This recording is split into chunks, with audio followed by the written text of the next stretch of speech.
नमस्कार दोस्तों, welcome to Byju's government exam prep channel. दोस्तों, आज हम लोग डेली करंट अफेयर में चर्चा करेंगे 19 जनवरी 2021 के विभिन्न समाचार पत्रों में से, जो कि आपके आगामी परीक्षा, चाहे वो CHSL की हो या combined graduate level, intelligence bureau, NTPC and other state services exam, इन सब के लिए यह लाभदायक सिद्ध होगी। तो आइए एक एक करके आज चर्चा करते हैं।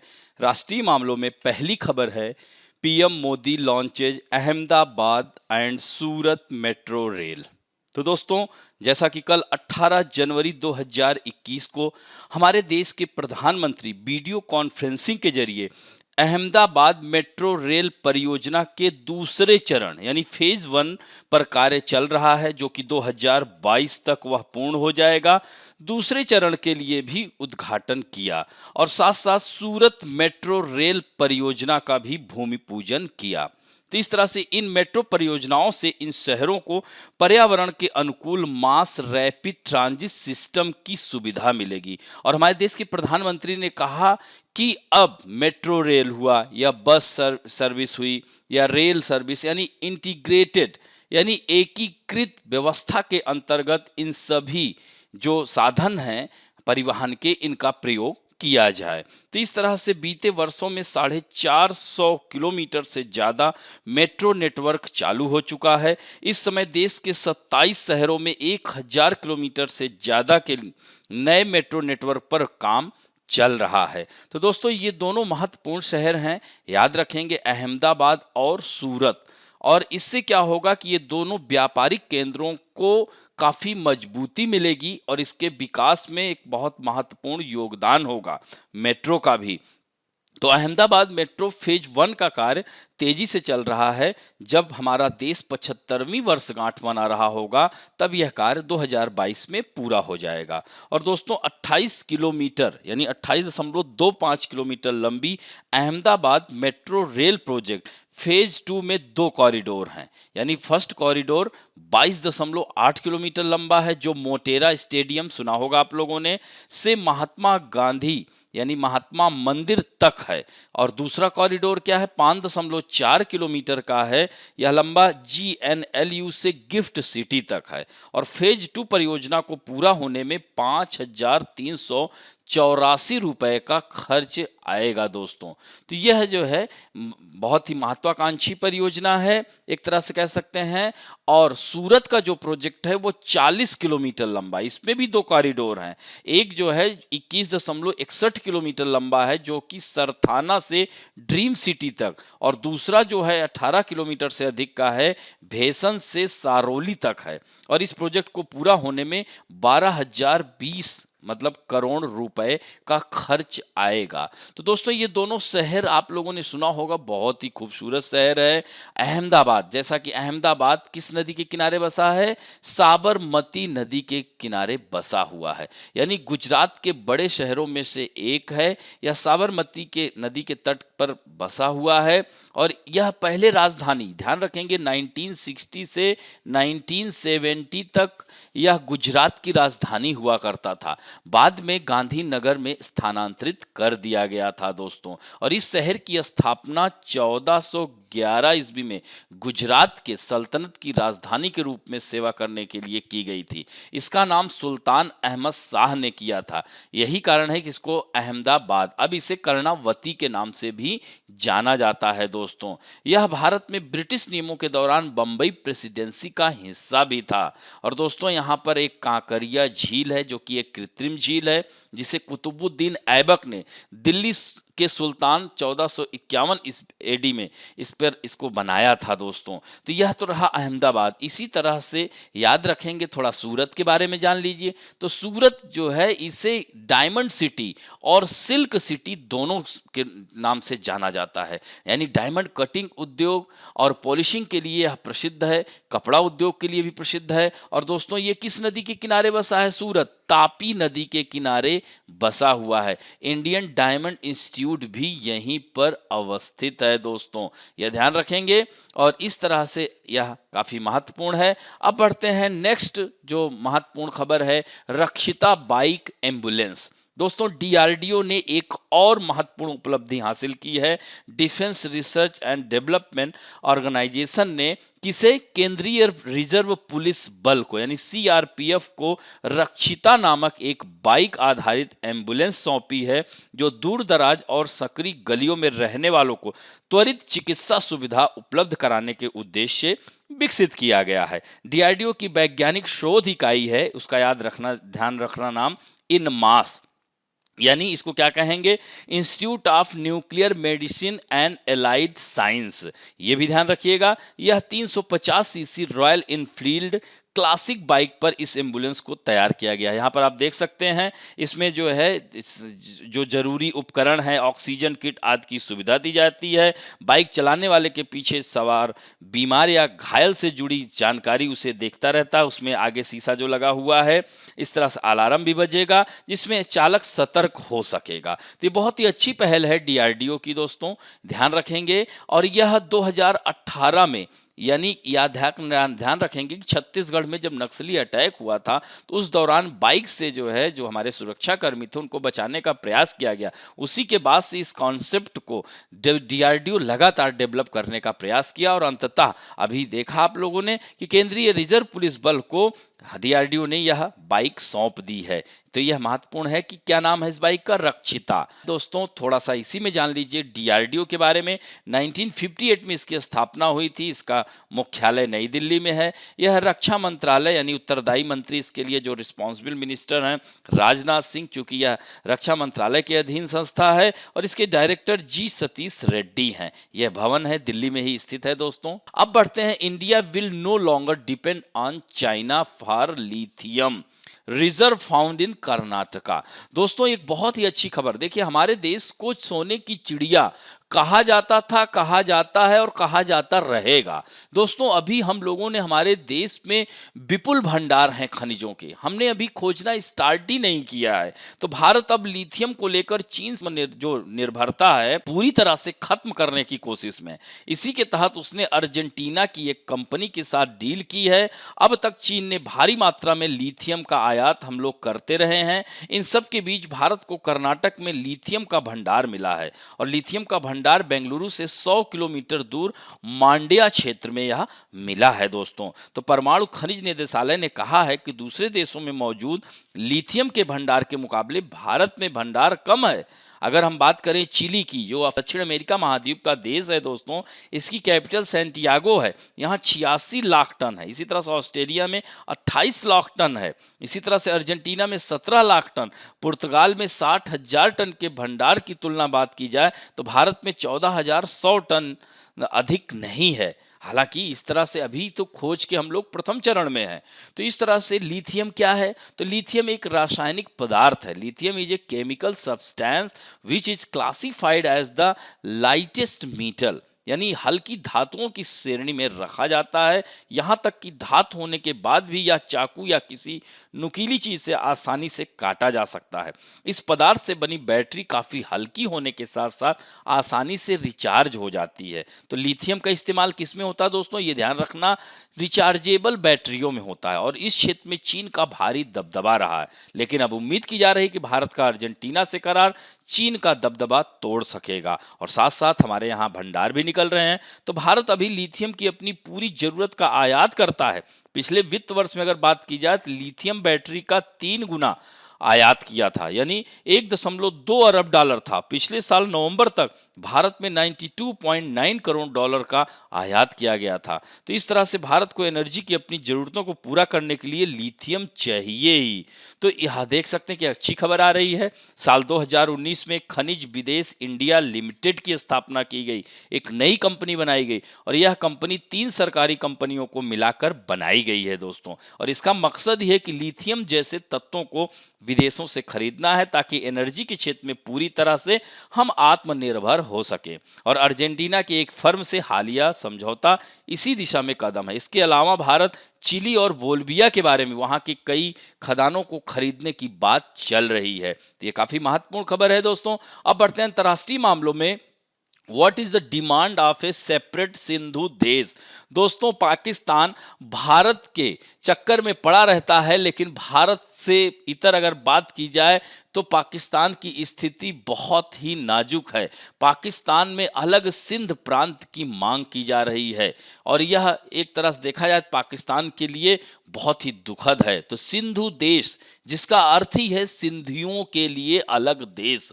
सिंधु देश एक विचार है जो पाकिस्तान के सिंध प्रांत में बसे और दुनिया भर में फैले सिंधियों का एक सपना है कि ये सिंधी दुनिया दूसरी जो एथनिक समुदायों की तरह अपने लिए एक अलग होमलैंड की मांग करते आ रहे हैं। जैसे कुर्द अपने लिए अलग देश की मांग करते हैं, यहूदी समुदाय के लोगों ने इजराइल नाम का अपने देश बनाया, उसी तरह से सिंधी पाकिस्तान के अंदर निश्चित भूभाग में एक स्वतंत्र और सार्वभौमिक मातृभूमि चाहते हैं। और दोस्तों, सिंधु देश की मांग 1947 से ही, जब भारत को आज़ादी मिली तो सिंधु प्रांत पाकिस्तान में चला गया और पाकिस्तान के 4 प्रांतों में से एक बन गया। और अलग सिंधु देश की मांग 1967 से शुरू हुई, जब पाकिस्तान सरकार ने यहाँ के निवासियों के ऊपर उर्दू भाषा थोप दी। तब यहाँ के लोगों ने इसका विरोध किया और इसके फलस्वरूप सिंधी अस्मिता का जन्म हुआ। इन्हें अपनी भाषा और संस्कृति की दुहाई दी और लोगों को एकजुट किया। इस मुहिम में सिंधी हिंदू और सिंधी मुसलमान दोनों शामिल हुए। और दोस्तों, यह और तेज रफ्तार कब पकड़ी, जब 1971 में बांग्लादेश को आज़ादी मिली। जब 1971 में बांग्लादेश पाकिस्तान से अलग हो गया तो पूर्वी बंगाल के संघर्ष से प्रेरणा लेकर सिंधी राजनेता जीएम सईद, ध्यान रखेंगे इनका नाम सैयद का, जिन्होंने सिंध तहरीक नाम का एक संगठन गठित किया और सिंधु देश का विचार समर्थकों और सिंध की स्वतंत्रता के लिए सहानुभूति रखने वाले लोगों के सामने पेश किया। उनको हालांकि जेल डाल दिया गया दोस्तों, और उन स्वतंत्रता की मांग वो करते रहे, 30 साल तक कैद में रहे और 1995 को कराची के कैद में ही उनकी मृत्यु हो गई दोस्तों। तो उन्हीं की शताब्दी यानी 17 जनवरी को यह मुद्दा उठा और दोस्तों 117वीं जयंती रही है उनकी, किनकी, सैयद साहब की। तो पाकिस्तान के सिंध प्रांत में सिंधु देश की मांग के लिए एक विशाल रैली निकाली गई। इसमें हमारे देश के प्रधानमंत्री नरेंद्र मोदी, अमेरिका के नवनिर्वाचित राष्ट्रपति जोसेफ बाइडेन, फ्रांस के राष्ट्रपति, सऊदी अरब के राजकुमार की तस्वीरें लगी हुई और अपना जो है ध्यान आकर्षित कर रहे थे कि हम लोगों को स्वतंत्रता दी जाए। इस तरह से पीएम मोदी के समर्थन में तस्वीरें लिए इन लोगों ने सिंधु देश के लिए दुनिया भर के नेताओं से समर्थन की मांग की है दोस्तों। तो इस तरह से पाकिस्तान में सिंधियों की पहचान सुरक्षित नहीं है। यही कारण है कि यह मांग लगातार करते चले आ रहे हैं। तो आशा करता हूं कि ये समझ में आ रहा होगा आप लोगों को। सिंधु देश थोड़ा सा यहाँ मानचित्र में आप देख सकते हैं, ये सिंधु देश है, यह भारत से जुड़ा हुआ है, ये गुजरात वाला पार्ट है, ये पाकिस्तान का।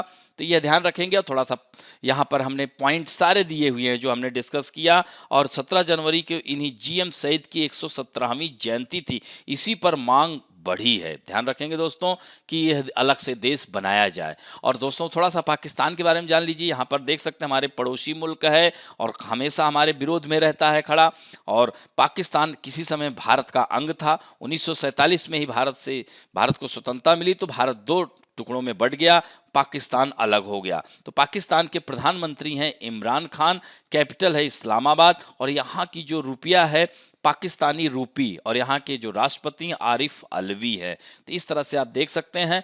नेक्स्ट है दोस्तों various national international personality news में आज हम बात करेंगे हम अपने देश के ही प्रधानमंत्री जो कि सोमनाथ टेम्पल ट्रस्ट का उन्हें चेयरमैन बनाया गया है। और दोस्तों, यह ऐसा होने वाले दूसरे प्रधानमंत्री हो गए हैं। इससे पहले मोरारजी देसाई भी रह चुके हैं। तो प्रधानमंत्री नरेंद्र मोदी को गुजरात में गिर सोमनाथ जिले में प्रभास पाटन में विश्व प्रसिद्ध सोमनाथ मंदिर का प्रबंधन संभालने वाले न्यास का नया अध्यक्ष चुना गया है दोस्तों। और यह दूसरे ऐसे प्रधानमंत्री हैं मोरारजी देसाई के बाद। और इस मंदिर का जो न्यास का अध्यक्ष इन्हें नियुक्त किया गया है। और दोस्तों, ये 8वें अध्यक्ष बने हैं। इसमें जो सदस्य हैं लालकृष्ण आडवाणी, केंद्रीय गृह मंत्री अमित शाह, गुजरात के विद्वान जीडी परमार और व्यापारी हर्षवर्धन नेवतिया। तो ये इस ट्रस्ट के सदस्य हैं दोस्तों, ध्यान रखेंगे। तो इस तरह से पिछले साल अक्टूबर में न्यास के निवर्तमान अध्यक्ष, इनके बारे में मैं चर्चा किया था, पूर्व मुख्यमंत्री केशुभाई पटेल, उनके निधन के बाद यह पद खाली हो गया था। तो और वो 16 सालों तक इसके अध्यक्ष थे। और इसी तरह से 1967 से 1995 तक जो है मोरारजी देसाई इसके अध्यक्ष रहे थे। अब नरेंद्र मोदी जी को बनाया गया है दोस्तों। सोमनाथ मंदिर बहुत ही फेमस, इसका ऐतिहासिक महत्व है दोस्तों। शिव का मंदिर, और दोस्तों इसे सूर्य मंदिर के नाम से भी जाना जाता है। यहीं पर गजनी ने अटैक भी किया था दोस्तों, तो यह महत्वपूर्ण है। अब बढ़ते हैं इंडियन अमेरिकन उजरा जेया। तो देख रहे हैं इसमें पिक्चर दिख रहा है। तो निवर्तमान राष्ट्रपति डोनाल्ड ट्रंप की नीतियों के विरोध में 2018 में विदेश सेवा छोड़ने वाली भारतीय अमेरिकी राजनयिक उजरा जेया को विदेश मंत्रालय के एक अहम पद के लिए नामित किया है। जेया को असैन्य सुरक्षा, लोकतंत्र और मानवाधिकार के लिए अवर मंत्री नामित किया गया है दोस्तों। और दोस्तों यह अलायंस फॉर पीस बिल्डिंग की अध्यक्ष और सीईओ के रूप में सेवाएं दी हैं अभी हाल ही में। उन्होंने 2014 से 17 तक पेरिस स्थित अमेरिकी दूतावास में मिशन की उप प्रमुख के तौर पर भी सेवाएं दी हैं। तो इस तरह से अब इनको यह पद मिला है, यह ध्यान रखेंगे। अब बढ़ते हैं दोस्तों बैंकिंग और वित्त संबंधी समाचारों में। फ्रेंच कंपनी, इसका नाम ही है total, bought 20% stake in Adani green energy. तो दोस्तों फ्रांस की जो एनर्जी कंपनी है, क्या नाम है उसका, टोटल। तो टोटल ने अडानी ग्रीन एनर्जी में 20% हिस्सेदारी खरीदी है। उसने गौतम अडानी की अगुवाई वाली प्रमोटर ग्रुप से अडानी ग्रुप के शेयर खरीदे हैं। टोटल ने इससे पहले एजीआईएल के साथ एक संयुक्त उद्यम में 50% हिस्सेदारी भी खरीदी थी। तो अडानी ग्रुप के पास 2.35 गीगावाट का सोलर पावर एसेट्स है। तो इस तरह से संयुक्त उद्यम और अडानी ग्रीन में टोटल का कुल निवेश 2.5 अरब डॉलर हो गया है। तो यह भी काफी महत्वपूर्ण है। ऐसे सीधे प्रश्न आ जाएगा कि अडानी की जो ऊर्जा कंपनी है उसके साथ किस देश की कंपनी ने समझौता किया या 20% स्टैक खरीदा, इस तरह से प्रश्न पूछे जा सकते हैं। और दोस्तों इस तरह से ये जो कंपनी है टोटल ने और भी निवेश किया है। फ्रांस की कंपनी ने अडानी गैस में 37.4%, धामरा एलएनजी प्रोजेक्ट में 50% हिस्सेदारी खरीदी है। तो अडानी ग्रीन 2025 तक 25 गीगावाट रिन्यूएबल एनर्जी पैदा करना चाहती है। तो इस तरह से दोनों कंपनियां मिलकर इस क्षेत्र में और आगे बढ़ेंगी और कीर्तिमान स्थापित करेंगी। अब बढ़ते हैं दोस्तों, 3UK partnered with TCS to accelerate 5G network. दोस्तों 5G नेटवर्क के विकास में भारत की जो कंपनी है टाटा कंसल्टेंसी सर्विस ने ब्रिटेन की अग्रणी मोबाइल नेटवर्क कंपनी, इसका नाम ही है 3UK, ने 5G प्रौद्योगिकी शुरू करने में तेजी लाने के लिए दोनों ने साझेदारी की है। और TCS ने कहा है कि नई पीढ़ी के कोर मोबाइल नेटवर्क की संरचना का प्रबंधन करने तथा 5G रेडियो एक्सेस नेटवर्क के साथ उसका एकीकरण सुनिश्चित करने के लिए इसे चुना गया है। तो ये भी ध्यान रखेंगे दोस्तों, सीधे पूछ लिया जाएगा कि TCS ने अभी हाल ही में किस देश की कंपनी के साथ समझौता या साझेदारी की। तो ध्यान रखेंगे क्या नाम है उसका, 3UK। ये ध्यान रखेंगे 3UK कंपनी का नाम है जो कि 5G नेटवर्क पर यह कार्य करेगी। अब बढ़ते हैं दोस्तों पुस्तकें और पुरस्कारों में। Vishwajit Chatterjee awarded Indian personality of the year. 51वें इंटरनेशनल फिल्म फेस्टिवल में केंद्रीय सूचना और प्रसारण मंत्री प्रकाश जावड़ेकर ने प्रसिद्ध अभिनेता, निर्देशक और गायक विश्वजीत चटर्जी को Indian personality of the year, और दोस्तों यह इसी वर्ष से शुरू किया गया है। तो ध्यान रखेंगे इनको घोषित किया गया है। 84 वर्षीय अभिनेता 20 साल बाद नाइट इन लंदन, अप्रैल फूल जैसी फिल्मों में अभिनय के लिए जाना जाता है। इनका चित्र आप देख सकते हैं। तो यह सीधे सीधे याद रखना कि इस बार का Indian personality of the year किसे चुना गया है, तो वह है विश्वजीत चटर्जी। अब बढ़ते हैं दोस्तों, महत्वपूर्ण है, Ravi Gaikwad wins Nelson Mandela world humanitarian award. दोस्तों रवि गायकवाड़ एक बहुमुखी प्रतिभा के धनी व्यक्तित्व हैं जो जीवन के सभी क्षेत्रों में अपना मार्ग प्रशस्त करने वाले के लिए जाने जाते हैं। अभी हाल ही में उन्हें नेल्सन मंडेला विश्व मानवतावादी पुरस्कार से सम्मानित किया गया है। यह प्रतिष्ठित पुरस्कार उन्हें मानवता की सेवा के प्रति समर्पण के लिए दिया गया था और वह बिना किसी शक के इस मान्यता के पूरी तरह से हकदार हैं। इससे पहले उन्होंने बहुत सारे अवार्ड जीत चुके हैं दोस्तों। ये तो रवि गायकवाड़ एक जाने माने शिक्षाविद, खिलाड़ी, परोपकारी जिनका जन्म पुणे में हुआ है। तो दोस्तों इनका नाम याद रखिएगा। इन्हें नेल्सन मंडेला मानवतावादी पुरस्कार, और यह पुरस्कार मानवता की सेवा के लिए अपने जीवन समर्पित करने वाले लोगों को दिया जाता है। और दोस्तों नेल्सन मंडेला का नाम तो आपने सुना होगा, अफ्रीका के प्रथम अश्वेत भूतपूर्व राष्ट्रपति थे और 1990 में श्वेत सरकार से हुए एक समझौते के बाद उन्हें दक्षिण अफ्रीका का निर्माण किया और दक्षिण अफ्रीका और विश्व में रंग भेद का विरोध करने के प्रतीक बन गए। और 18 जुलाई को नेल्सन मंडेला अंतर्राष्ट्रीय दिवस के रूप में मनाने की घोषणा भी की गई। दोस्तों इन्हें भारत रत्न पुरस्कार भी दिया जा चुका है। तो यह ध्यान रखेंगे, नेल्सन मंडेला 23 वर्ष तक जेल में रहे थे, संघर्ष किए, महात्मा गांधी के पद चिन्हों पर किए कार्य, और अंत में जाकर के साउथ अफ्रीका को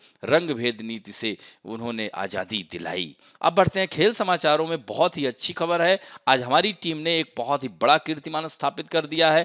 भारत और मेजबान ऑस्ट्रेलिया के बीच 4 मैचों की टेस्ट सीरीज का आखिरी मुकाबला ब्रिस्बेन के गाबा, ये भी याद रखना फाइनल मैच कहाँ हुआ था, तो गाबा में खेला गया, और इसमें जीत हासिल की भारत ने 3 विकेट से ऑस्ट्रेलिया को हरा दिया। तो इस तरह से आप देख सकते हैं पंत 89 रन बना करके मैन ऑफ द मैच रहे। भारतीय टीम के ब्रिस्बेन के गाबा मैदान पर यह पहला टेस्ट मैच जीता है।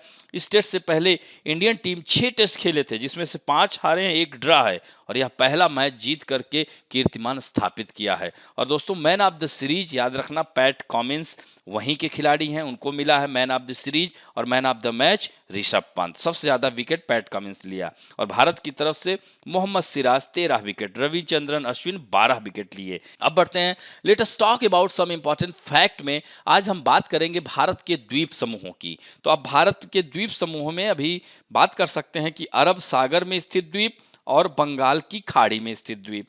तो इसमें जैसे 2 भागों में हम लोग बांट लेते हैं। तो भारत के द्वीप समूह को 2 भागों में बांटेंगे, अंडमान और निकोबार द्वीप समूह, यहाँ इसको ठीक कर लीजिएगा, यह बंगाल की खाड़ी में स्थित द्वीप, हाँ सॉरी, बंगाल की खाड़ी में। देखिए हमने मानचित्र बनाया ना, इधर बंगाल की खाड़ी है, अंडमान निकोबार द्वीप समूह इधर ही तो होगा, और इधर लक्षद्वीप का, तो निकोबार तथा बंगाल की खाड़ी, इसको बस ऐसे उल्टा कर देना है बस, और अरब सागर में लक्षद्वीप समूह। ध्यान रखेंगे दोस्तों, यह इसको ठीक कर लीजिएगा, सॉरी। तो अब देखिए यहाँ पर बंगाल की खाड़ी में स्थित द्वीप में जैसे अंडमान निकोबार द्वीप समूह के द्वीप, तो यह क्रम से हैं उत्तर से दक्षिण, ये देखना नॉर्थ टू साउथ क्रम से लगे हैं। आइए मानचित्र में देखते हैं, थोड़ा सा और समझ में आएगा। तो यहाँ पर देख रहे हैं ना, नॉर्थ अंडमान है, मिडिल अंडमान है, लोअर अंडमान है, और इसे साउथ अंडमान भी कहते हैं, ध्यान रखना, और ये लिटिल अंडमान है। तो ये क्रम से है दोस्तों। तो ये ध्यान रखिएगा कि लोअर अंडमान को हम दक्षिण अंडमान के नाम से भी जानते हैं। तो दक्षिण अंडमान और लिटिल अंडमान के बीच में ध्यान रखना दोस्तों, डंकन दर्रा है, डंकन पैसेज है, हाँ याद रखेंगे, कई बार आपके एग्जाम में आया हुआ है, बहुत ही इंपॉर्टेंट है। क्या है? डंकन दर्रा। और दोस्तों नॉर्थ अंडमान के ईस्ट में ही आप देखेंगे तो यहाँ पर नारकोंडम द्वीप है। कौन सा द्वीप है? नारकोंडम द्वीप। It is a dormant volcanic, यह सारे क्या है, ये क्या है? ज्वालामुखी द्वीप है। तो यह सुसुप्त ज्वालामुखी द्वीप है। और इसी के पूर्व में स्थित एक और द्वीप है, इसका नाम है Barren Island. It is active volcano island दोस्तों। और यह भी प्रश्न आपसे पूछ लेता है कि अंडमान निकोबार की राजधानी, जो कि भारत का 13वां बड़ा बंदरगाह है, वह कहाँ अवस्थित है? नॉर्थ अंडमान में है, मिडिल अंडमान में है, कि साउथ अंडमान? तो यहाँ पर देख रहे हैं ना पोर्ट ब्लेयर, तो यह साउथ अंडमान में स्थित है। और दोस्तों लिटिल अंडमान और कार निकोबार के बीच में देख रहे हैं ना 10 डिग्री चैनल। ये कई बार आप लोगों के एग्जाम में प्रश्न आया है कि 10 डिग्री चैनल किसको किसको अलग करता है? तो नॉर्थ अंडमान, लिटिल अंडमान और कार निकोबार के बीच में। इसी तरह से ऊपर आप देखेंगे तो यहाँ पर कोको द्वीप है, और यह कोको चैनल है जो कि उत्तरी अंडमान और म्यांमार को अलग करता है, ये ध्यान रखना। इसी तरह से ग्रेट निकोबार, यहीं आगे बढ़ेंगे तो सुमात्रा द्वीप होगा, तो इसको कहते हैं दोस्तों ग्रेट चैनल। याद हो जाएगा। तो great channel separate to India and Indonesia, या कह सकते हैं ग्रेट निकोबार एंड सुमात्रा द्वीप। याद हो जाएगा दोस्तों। तो इस तरह से यहां पर 10 डिग्री चैनल, डंकन दर्रा, कोको चैनल और ग्रेट चैनल, ये 4 चैनल याद रखिएगा। तो यह अंडमान निकोबार, और क्रम से देखिए नॉर्थ अंडमान, फिर कार निकोबार, फिर लिटिल निकोबार, फिर ग्रेट निकोबार। तो इस तरह से यह क्रम से हैं दोस्तों, ध्यान रखेंगे। अब थोड़ा सा लक्षद्वीप के द्वीपों की चर्चा कर ली जाए। तो लक्षद्वीप के द्वीपों की चर्चा अगर की जाए तो टोटल 36 द्वीप हैं। इसमें उत्तर में अमीनी दीवी और कन्नानोर द्वीप समूह है, दक्षिण में मिनिकॉय लक्षद्वीप समूह है। दोस्तों लक्षद्वीप की राजधानी कावारत्ती है, और यह कावारत्ती आप देख रहे हैं ना कहाँ है? यहाँ पर अवस्थित है। ये देख रहे हैं ना अमीनी दीवी आइलैंड है। यह लक्का द्वीप भी इसको कहते हैं। इसमें बहुत सारे एंड्रॉड द्वीप हैं, इसमें कादमथ द्वीप है, चेरिया बिनानी द्वीप है, बहुत सारे द्वीप हैं दोस्तों। और यहाँ पर देख रहे हैं सुहेली द्वीप है, ये ध्यान रखेंगे, एंड्रॉड द्वीप ये है। अब देखिए यहाँ पे ये 9 डिग्री चैनल कई बार आप लोगों की परीक्षाओं में आया है, बहुत ही इंपॉर्टेंट है। तो 9 डिग्री चैनल मिनिकॉय और कावारत्री को अलग करता है। इसी से और नीचे जाएंगे आप तो मालदीव देश पड़ता है जिसकी राजधानी माले है। तो 8 डिग्री चैनल यहीं पर याद रखना। 8 डिग्री चैनल किसको अलग करता है? मिनिकॉय और माले को। यानी मिनिकॉय हमारे देश का भाग है, यानी लक्षद्वीप का बड़ा पार्ट है, देख रहे हैं मिनिकॉय आइलैंड, और यह माले द्वीप जो है मालदीव की कैपिटल है। तो मालदीव और इसको अलग करता है। और यही माले के नीचे और आगे जाएंगे तो विषुवत रेखा आ जाएगी। तो विषुवत रेखा और माले को हाफ डिग्री चैनल अलग करता है। तो याद हो जाएगा दोस्तों। तो इस तरह से आज हमने सिर्फ बंगाल की खाड़ी और अरब सागर में, अभी ये सब क्या है? अरब सागर में स्थित द्वीप हैं। ये क्या है? बंगाल की खाड़ी में स्थित द्वीप हैं। ये ग्रेट निकोबार में यहीं पर देखिए ना, सबसे दक्षिणतम बिंदु क्या है? इंदिरा पॉइंट है, जिसे पार्सन पॉइंट या पिग्मेलियन पॉइंट के नाम से जाना जाता है दोस्तों। और सुनामी जब 2004 में 26 दिसंबर को आया था तो यह भाग डूब गया था, ध्यान रखेंगे दोस्तों। तो यह जो है यहां पर दक्षिणतम बिंदु क्या है? इंदिरा पॉइंट, पार्सन पॉइंट या इसे पिग्मेलियन पॉइंट के नाम से जाना जाता है। आशा करता हूं कि अभी आइलैंड से संबंधित प्रश्न आप गलत नहीं करेंगे। यहीं से लगभग प्रश्न आप लोगों के एग्जाम में आते हैं दोस्तों। तो इस तरह से अभी और द्वीप, जैसे खंभात की खाड़ी में स्थित द्वीप, रन ऑफ कच्छ में स्थित द्वीप है, पंचम, खादिर, बेला, एलिफेंट द्वीप, फिर इधर पूर्वी तट पर, तो इसको हम अलग सेक्शन में लेंगे। आज हमने सिर्फ बंगाल की खाड़ी और अरब सागर में स्थित द्वीप, वो भी अंडमान और लक्षद्वीप की चर्चा की है। अब बढ़ते हैं दोस्तों आप लोगों के सेक्शन में, जो कि बहुत ही सुंदर उत्तर दे रहे हैं। आज उत्तर देने वालों में हैं मुस्कान हारून शेख, सूरज उपाध्याय, सौरभ चौधरी, विश्वजीत कुशवाहा, शशांक त्रिपाठी, खेतेश मंसूरिया, राजेश कुमार, मनु शर्मा, बहात यूनिस, सुकेश कुमार चौरसिया, नीरज हिमता, अभिषेक अंचवाले, विशाल सिंह, ऋतिक सिंह। इतने लोगों ने उत्तर और कमेंट, और उदय जी के, इतने लोगों ने कमेंट और उत्तर दोनों दिया है। और आज थोड़ा कम लोगों ने उत्तर दिया है। कोशिश करिए ज्यादा से ज्यादा लोग उत्तर दें। बहुत ही अच्छे प्रश्न है। आज पहला प्रश्न आप लोगों के सामने है, Prime Minister Narendra Modi inaugurated the metro rail project in which two city of Gujarat on 18 जनवरी 2021। तो किन दो शहरों में मेट्रो रेल परियोजना, एक तो दूसरे चरण का और एक जगह भूमि पूजन किया? वो कौन से दो शहर हैं? अहमदाबाद और गांधीनगर, या सूरत और अहमदाबाद, या सूरत और बड़ोदरा, या बड़ोदरा और अहमदाबाद? नेक्स्ट क्वेश्चन है दोस्तों, रक्षा अनुसंधान एवं विकास संगठन ने किसे रक्षिता नामक एक बाइक एम्बुलेंस सौंपी है? किस संगठन को? केंद्रीय रिजर्व पुलिस बल को, सीमा सुरक्षा बल को, इंडो तिब्बतन पुलिस बल को, या असम राइफल को? नेक्स्ट क्वेश्चन है, हाल ही में भारत के किस राज्य में लिथियम भंडार मिला है? महाराष्ट्र में, कर्नाटक में, केरल में, या आंध्र प्रदेश में? नेक्स्ट क्वेश्चन है, विवादित क्षेत्र सिंधु देश किस देश में है? अफगानिस्तान, पाकिस्तान, भारत, या बांग्लादेश? नेक्स्ट क्वेश्चन है, विश्व प्रसिद्ध सोमनाथ मंदिर का प्रबंधन संभालने वाले न्यास का नया अध्यक्ष किसे नियुक्त किया गया है? लाल कृष्ण आडवाणी, अमित शाह, नरेंद्र मोदी, या मोहन भागवत को? हाल ही में किस देश की कंपनी ने अडानी ग्रीन एनर्जी में 20% स्टैक खरीदा है? फ्रांस, ब्रिटेन, या जर्मनी तथा बेल्जियम की कंपनी ने? अब बताना है आपको, नेल्सन मंडेला विश्व मानवतावादी पुरस्कार से किस व्यक्ति को सम्मानित किया गया है? रवि गायकवाड़, लक्ष्मण प्रजापति, सुनील सक्सेना, या सौरभ कुमार जैन? केंद्रीय सूचना एवं प्रसारण मंत्री कौन है? प्रकाश जावड़ेकर ने किसे Indian personality of the year पुरस्कार के रूप में घोषित किया है? शशि कपूर को, विश्वजीत चटर्जी को, AR रहमान, या अमिताभ बच्चन को? नेक्स्ट क्वेश्चन है, बॉर्डर गावस्कर सीरीज या ट्रॉफी में मैन ऑफ द सीरीज किसे चुना गया? पैट कमिंस को, ऋषभ पंत को, स्टीव स्मिथ, या मोहम्मद सिराज को? और अंतिम प्रश्न है दोस्तों, 10 डिग्री चैनल किन दो द्वीपों को अलग करता है? South Andaman and North Andaman, Little Andaman and Car Nicobar and Great Nicobar, या South Andaman and Little Andaman? इसी को आपको बताना है दोस्तों। तो इस तरह से इन 10 प्रश्न के उत्तर शीघ्र दीजिएगा। आशा करता हूं कि आज की भी क्लास आप लोगों को अच्छी लगेगी। और दोस्तों अच्छी लगे तो प्लीज लाइक, शेयर, सब्सक्राइब करना ना भूलें। थैंक यू दोस्तों।